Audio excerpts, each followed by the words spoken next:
merci à TCM Cinéma de faire participer à cette projection. Alors j'avais déjà vu le documentaire et c'est vrai que c'est marrant parce que notre livre qui sort hier, il y a beaucoup de similitudes.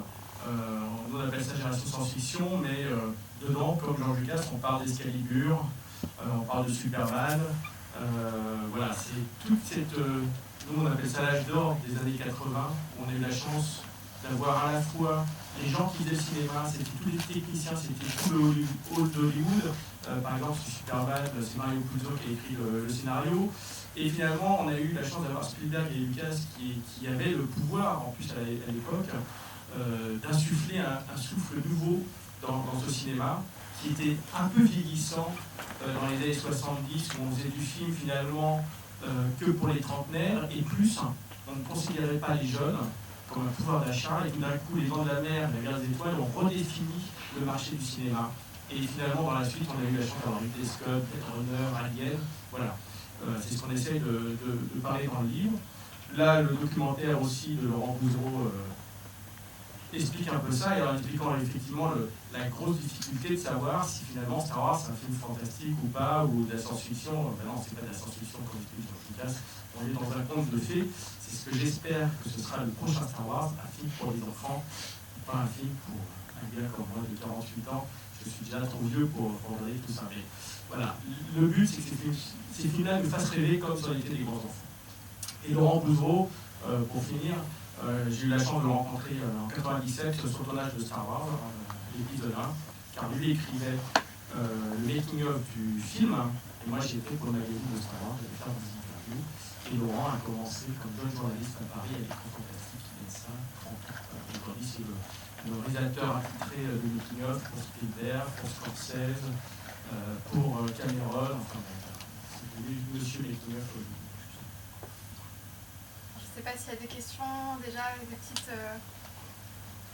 Vous faites vos timides là. Personne ne veut savoir le scénario du jeu. On sait qu'on l'en a pas. Je connais, moi. Ah, tu connais. Peut-être que tu peux nous parler, revenir un peu plus sur la saga Star Wars, expliquer ton parcours aussi, ta découverte en tant que spectateur. Oui, alors pour ceux qui ne me connaissent pas, parce qu'effectivement, il faut peut-être que j'explique. Qui es-tu? Voilà, j'ai eu la chance de voir Star Wars en 77 à l'âge de 10 ans, donc effectivement, on a été la première génération à être marquée par ce film. Première génération d'enfants, J.J. Abrams, 6 mois de plus que moi, voilà, c'est un film qui nous a littéralement déclenché notre cinéphilie, parce que c'était l'excellence en tout, et un divertissement pur, et un conte mythologique. Voilà. Lucas a vraiment redonné des lettres de noblesse à un style qui était le serial, et qui n'était pas adapté au cinéma. Et puis voilà, si on a dit Marvel aujourd'hui, finalement, c'est grâce à Star Wars aussi. Et puis après, je suis un grand enfant, donc, et un grand naïf, un peu comme Luke Skywalker. Et j'ai écrit à George Lucas pour faire le magazine Star Wars en France, fin des années 80. Et tout le monde m'a dit, mais ils ne te répondront jamais. Et puis 2 mois plus tard, j'avais un coup de fil de l'agent français George Lucas qui m'a dit, les équipes de Lucas arrivent à Paris, ils veulent absolument vous rencontrer. Et en fait, il s'avère que personne, en 10 ans de temps, aucun fan n'avait jamais écrit à Lucasfilm pour proposer de faire le magazine de Star Wars. Même aux États-Unis, ils étaient allés voir un industriel, Adam Sen, qui faisait le fan club Star Wars. On ne voulait pas faire le fan club Star Wars, s'il vous plaît. Donc finalement, j'étais le seul à avoir cette folie de lui écrire. Et ils m'ont répondu, alors ça a duré quelques années parce que j'étais jeune, j'étais en école de commerce, me confier les droits pour pas beaucoup d'argent à l'époque. Et puis finalement, après avoir fait la tournée de Paris, d'être allé voir Philippe Aki et tout le monde a dit non, ça ne nous intéresse pas. Et oui, à l'époque, ils disaient ça ne nous intéresse pas, je ne peux pas oublier ça. Et ben je l'ai fait, et c'était une aventure incroyable de 15 ans. Voilà, et c'était à l'époque, moi j'ai connu, c'était quelque part une petite société, même, il n'y avait pas 1200 personnes, il y avait un peu 400, mais il y avait un côté hyper familial, quoi. Et d'ailleurs, je faisais le magazine, et moi je ne savais pas si j'allais sur les nouveaux tournages de films. Je me considérais comme un produit DVD, comme un fabricant de t-shirt. Et en fait, mon contact chez Lucas, un jour m'appelle et me dit, Patrice, j'ai une bonne et une mauvaise nouvelle. Je fais, bon, qu'est-ce qui se passe aujourd'hui encore? Et il me dit, la mauvaise nouvelle. Je dis, commence par la mauvaise. Je fais, la mauvaise, c'est que tu vas aller sur le tournage de Star Wars à Londres. Je n'explique pas. J'avais 28 ans, je faisais des ponts dans mon bureau. Je suis bon, d'accord, ça c'est cool. Alors c'est quoi la bonne nouvelle? La bonne nouvelle, c'est que tu vas faxer tout de suite tes dimensions à Londres, on va fabriquer un costume pour que tu sois plus bureau. C'est plus des bons que je faisais. Voilà. Mais c'est pour vous montrer, pour vous dire que la mentalité à l'époque, c'était une grande famille. Aujourd'hui, maintenant, c'est devenu un restaurant, c'est encore autre chose. Et voilà, la saga Star Wars a perduré. Et c'est pas plus mal parce que, comme je dis aujourd'hui, si on regarde encore le Blanche-Neige de Walt Disney, c'est parce qu'aujourd'hui, Disney maintient une activité et son patrimoine. Et finalement, si un jour on arrive à Star Wars 32 ou 72, c'est une réalité, je pense que ça perdurera au-delà de moi, au-delà de George Lucas. De toute façon, on fera toujours référence au tout premier Star Wars, qui est en 77 que George Lucas, et finalement, c'est ça qui est important. Toujours pas de soucis, une petite main se lève. Une main timide.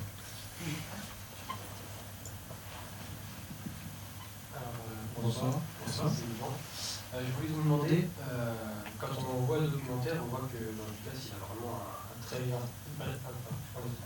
très vif intérêt pour tout ce qui est marionnette et ça a été un peu à prendre en compte pour l'équipe ILM, etc.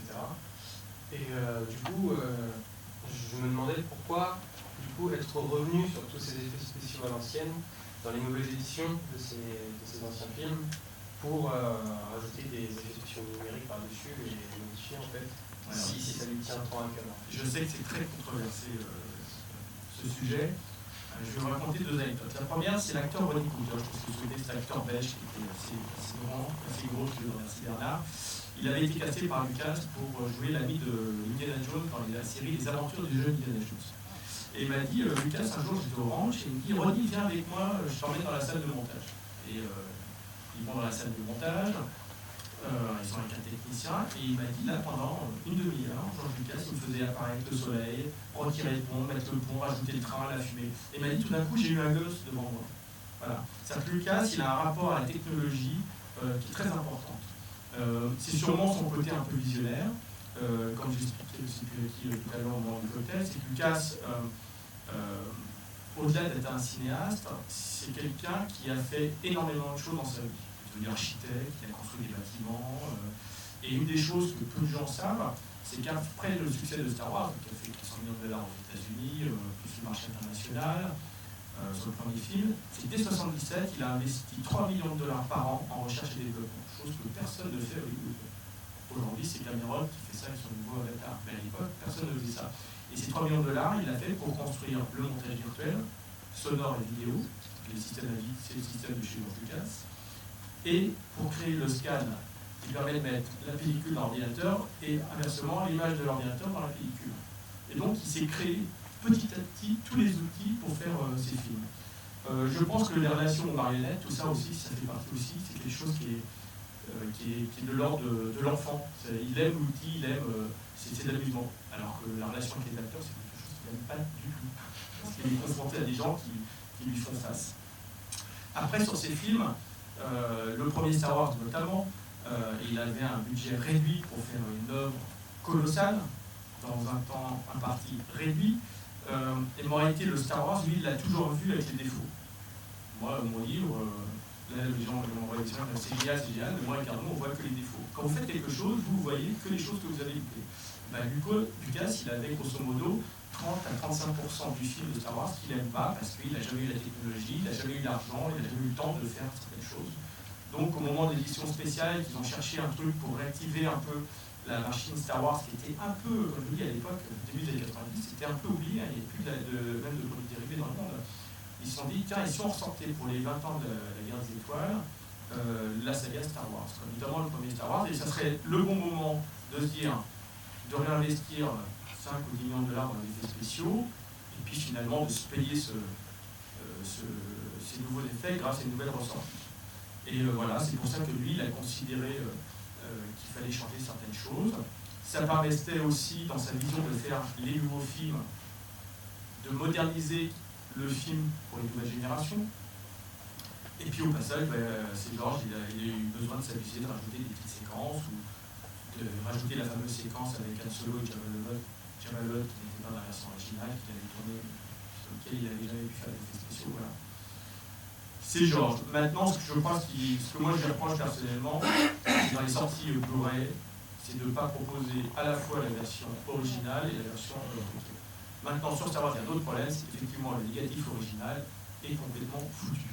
Donc ressortir, surtout qu'ils l'ont découpé au moment de l'édition spéciale, c'est qu'aujourd'hui ressortir l'original de Star Wars, il faut que là, la Disney sorte $1 million pour restaurer complètement le film. C'est quand même une somme. Et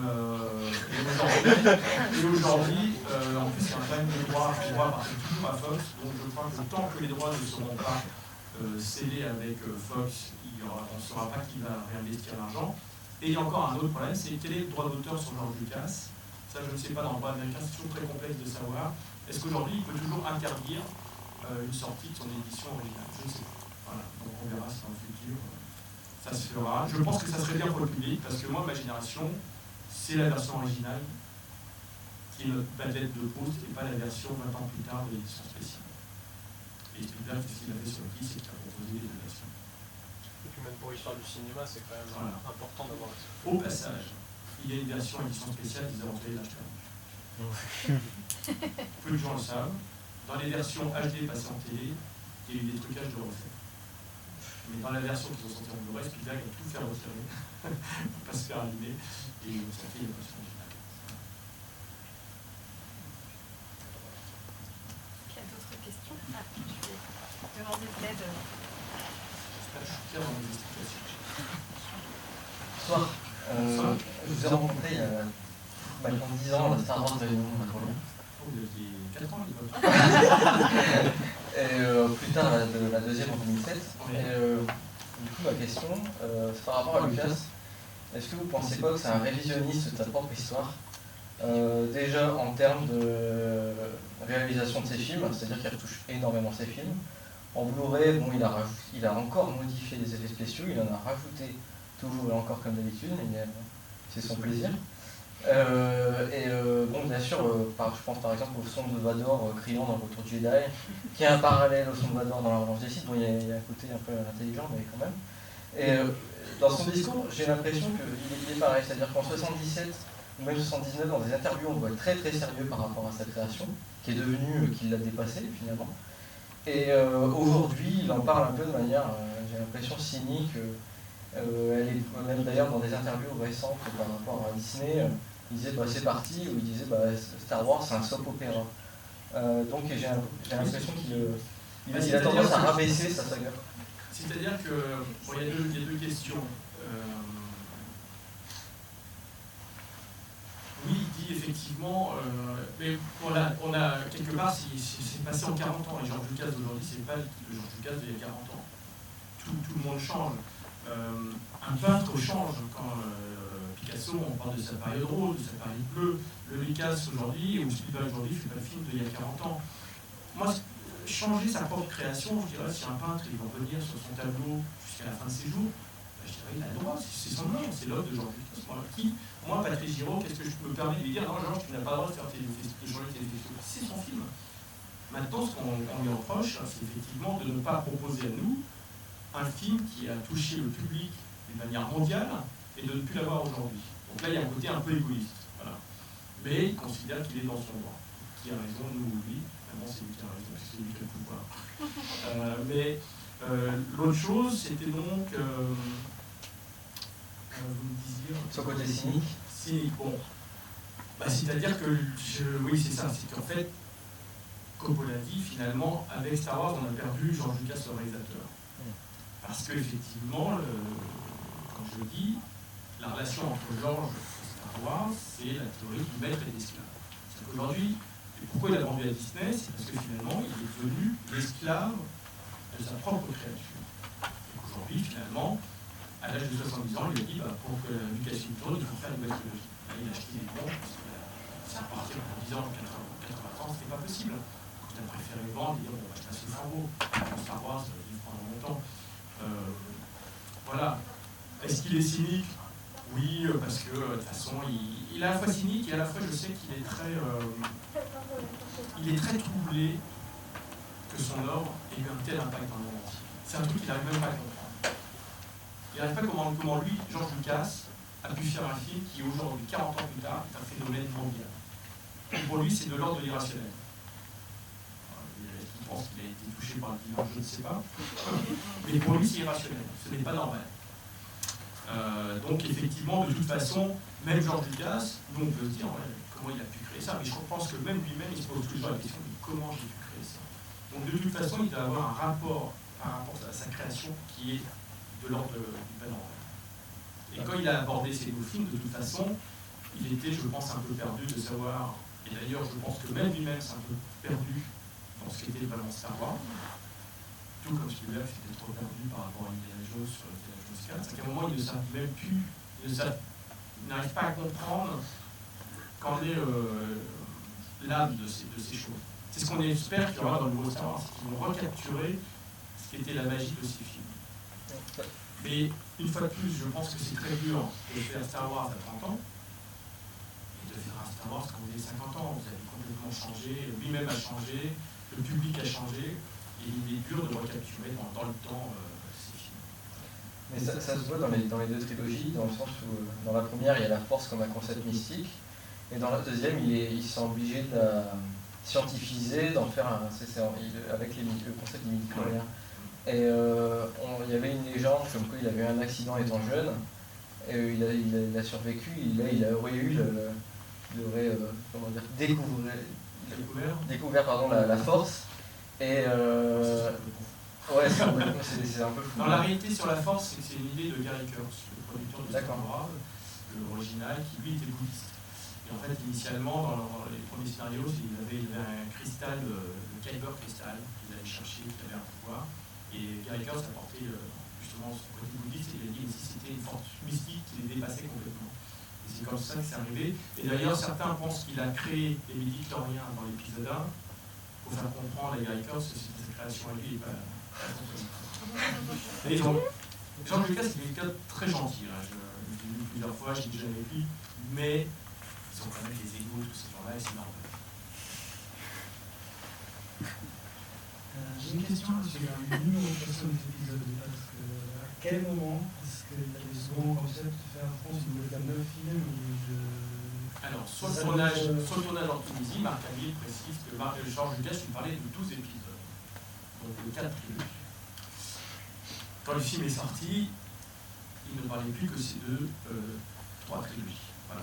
Et à la fin de l'épisode 3, là, il disait non, jamais dit ça, il n'y aura que 2 trilogies. Ça suffit, c'est l'histoire de la famille Skywalker. Et d'ailleurs, il n'y aura plus jamais de film Star Wars, jamais. Plus jamais, même dans mon testament, ça a été pris. Puis bon, 5 ans plus tard, il y a l'extrait, on a décidé le film. Et pour la petite histoire, c'est qu'effectivement, il voulait que le film commence avec épisode 4, pour bien montrer au public que ça s'ancrait dans quelque chose d'encore plus grandiose. Mais finalement, quand le film est sorti, ça n'y était pas. Les gens de la Fox ont dit non. Les gens ne vont rien comprendre. Oui, je ne les ai pas vus. Et donc, après le succès du film, elle a ressorti l'année d'après, il a pu rajouter, il a fallu refaire le plan d'ouverture. C'est un drame pour les gens des effets spéciaux. Ils ont pu rajouter l'épisode 4. Ce qui est très marrant, ce qui me fait rire, c'est qu'aujourd'hui, Disney ne veut pas qu'on parle d'épisode 7. Alors que justement, c'est ça qui est très intéressant, c'est de pouvoir dire, hey, les enfants, c'est l'épisode 7, ça vous plaît, mais Star Wars, c'est encore plus grand. Il y a 6 épisodes alors. Voilà.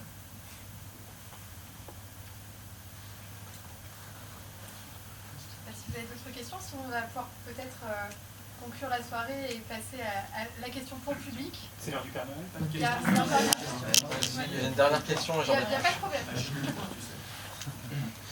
Au niveau de l'épisode 7, c'est George Lucas qui a avancé la production de la nouvelle trilogie. Et avec Kathleen Kennedy, avant même la vente à Disney, il me semble. Et c'était pour un nouveau système de production pour faire exister encore son entreprise Lucasfilm. Oui, c'est qu'il était, en fait, après, pour la première fois de sa vie, il a vécu des gros échecs début 2012 avec Red Tails et Star Wars en 3D qui n'a pas très bien marché. Et pour la première fois, Star Wars n'était plus l'énorme machine, on ne pouvait pas le ressentir et tout d'un coup, ça ne faisait pas $200 millions au cinéma. Donc là, il a commencé à se poser des questions en disant bon, là, il y a une vente qui est en train de tourner, qu'est-ce que je fais? Et en fait, 6 mois avant, Bob Iger, le patron Disney, lui disait partout je vais prendre ma retraite, je vais prendre ma retraite. Et il a dit bah donc, tu vas prendre ta retraite, moi, si tu veux, j'achète. Hein. Et Jean, il a dit oh non, je ne vends pas, je ne vends pas. Et là, en fait, après les échecs, là, il a recontacté Bob Iger en disant bon, finalement, après une réflexion, pourquoi pas? Et donc là, ils sont rentrés en tractation. Et Bob Iger a demandé à George Lucas en disant ok, on veut bien te racheter, mais on te demande d'écrire effectivement les synopsis des 3 nouveaux épisodes. Et donc, là, Georges s'est mis au travail et a écrit effectivement un draft des nouveaux films. Mais comme vous le savez, Disney n'a pas retenu cette version de ce que voulait Georges. Et J.J. Abrams, Michael Hunt et Laurence Kasdan ont écrit des nouveaux films, ceux qui vont arriver sur les écrans. Voilà. Par curiosité, aujourd'hui, qu'est-ce qu'il fait, George Lucas? Alors, George Lucas, officiellement, a dit qu'il avait coupé tous les ponts avec Disney. Dans une interview la semaine dernière. Il a un divorce, il n'est plus sacré, il n'est plus au restaurant. Les choses sont dites. Aujourd'hui, de toute façon, George Lucas fait 2 choses. Je crois qu'il prépare, il a envie, de toute façon, il dit qu'il est à la retraite, mais quel est l'artiste qui prend sa retraite? Le 20 ans, il fait savoir, c'est chaud. De toute façon, je crois qu'il fait, il dit depuis 30 ans qu'un jour il allait revenir à ces petits films intimistes, je cherche le mot, expérimentaux, voilà, un truc qu'on ne va pas comprendre. Peut-être comme c'est le premier court-métrage que je vous invite à voir, qui sont assez fabuleux. Et il va le faire pour lui, pour ses amis, et il le présentera jamais au public. Voilà. C'est une trilogie de THX. Pourquoi pas, j'adore THX, mais non, je pense qu'il a. C'est un artiste, j'espère qu'il a peut-être retrouvé l'âme de sa jeunesse, hein, qui sait. Et son autre grand projet, c'est son musée, le Lucas Museum of Narrative Arts, qui devait faire à San Francisco, qui ne se fera pas à San Francisco, quelques années et demie, comme tous les grands créateurs et gens qui ont du pouvoir. Et donc le musée va se faire en 2019 ou 2020 à Chicago. Donc, vous pouvez voir sur Internet, c'est un certain vaisseau spatial. Il ne fait jamais rien comme tout le monde. Voilà, c'est un très beau design. Et à l'intérieur, il va mettre dans quelque chose qui va être assez technologique et moderne, mais je sais pas, qui va un peu révolutionner le monde des musées dans lequel moi je travaille. Et il va rassembler à la fois ses propres collections, en cinéma, mais il a une énorme collection, c'est un gros collectionneur. Il a des tableaux, il a des Frank Lloyd Wright, il va pouvoir montrer un peu, il va partager avec le public ses collections. Et puis, son but, c'est aussi, un peu comme fait le musée en Libique à Paris, c'est de démocratiser l'art des jeux vidéo dans le cinéma et de dire que cet art-là, de ces artistes, pas parce que le gars il a juste fait un dessin sur Star Wars, que ce n'est pas une œuvre qui est noble, que lui n'est pas noble. C'est un artiste comme tous les autres et à ceux qui sont à regarder en tant que tel. Ce que dit le patron de la République, il a raison, c'est qu'aujourd'hui, on regarde dans les grands musées tous les grands tableaux, mais qu'est-ce que c'est? C'est des commandes que se faisaient les châtelains dans leur musée, dans leur château à l'époque. Il faut bien que les artistes vivent. Donc aujourd'hui, les artistes, ils vivent de ce qui marche, c'est-à-dire le cinéma et les jeux vidéo, et ça reste des artistes. Voilà. Mais effectivement, ce ne sont pas vis-à-vis d'une certaine intelligentsia, parce que c'est une commande, ce n'est pas noble. Or, si c'est noble, voilà, parce que les artistes, ils ont notamment tous les niveaux. Donc, ce musée est censé démocratiser tout ça. Merci beaucoup, Patrice. Du coup, je vais